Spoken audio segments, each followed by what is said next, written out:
Hey, what's going on? Hope you are doing well. So for my life insurance and financial advisor friends, connections, I've got a quick case study that I want to walk you through that has a number of different elements that you should be considering when it comes to your marketing, your systems, your lead generations. A couple of really cool things that I want to highlight that you can take and apply into your business to grow your revenue. So there's an advisor that we're working with. His name is Tim. Tim is an awesome guy. I love working with him. Before we started working with Tim, he was very skeptical in terms of would our program work for him. And the reason for that was he had invested into a program, a marketing program that was a DIY program, a do-it-yourself program that teaches you how to do the marketing, teaches you different strategies, tactics, that kind of stuff. And before I get too deep into this, I want you to understand I am not knocking this program at all.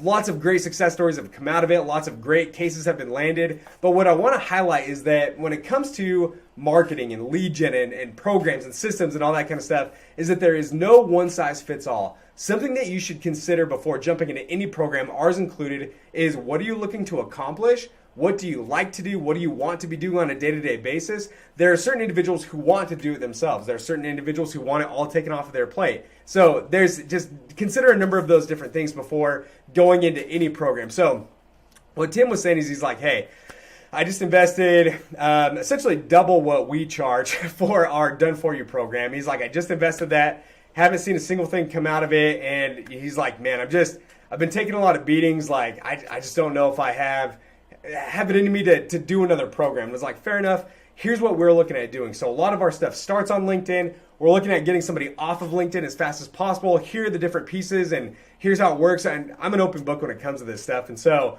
walking through the exact strategy that we're looking to accomplish. And Tim decided to take a leap of faith, decided to pull the trigger. And what I absolutely loved is last Friday he reached out and he was like, hey, it's been 24 hours since we launched.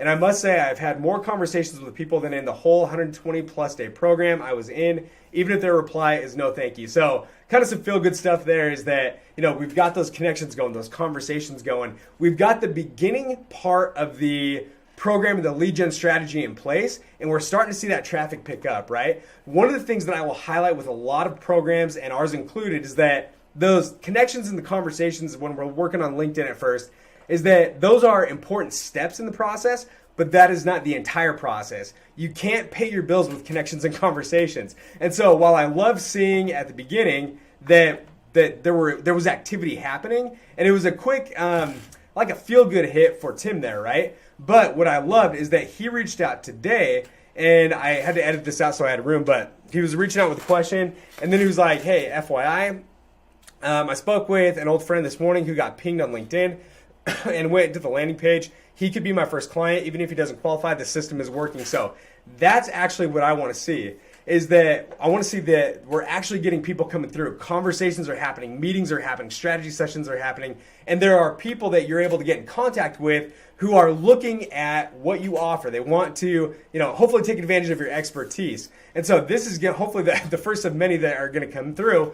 But the other element that I want you to take and implement into your practice is that often inside of your existing network, whether it's your friends on Facebook, your followers on Instagram, your connections on LinkedIn, existing email lists, is there's typically lots of low-hanging fruit inside of there. So if you're not actively reaching out to those, to those folks, actively nurturing them, actively helping them understand why they should take advantage of your services, offering valuable information, they're not going to move forward with you. You're hoping that they're going to remember you from some place in the past, right? And something's going to click and they'll be like, oh, I got to reach out to Steve or Jill or whatever your name is. So what we want to do is have a strategy in place that doesn't just attract new people into your program, but it also nurtures individuals and prospects that are already inside of your ecosystem. So anyway, a couple of quick wins there. I'll keep you guys updated on how that goes. If you have any questions, please don't hesitate to reach out.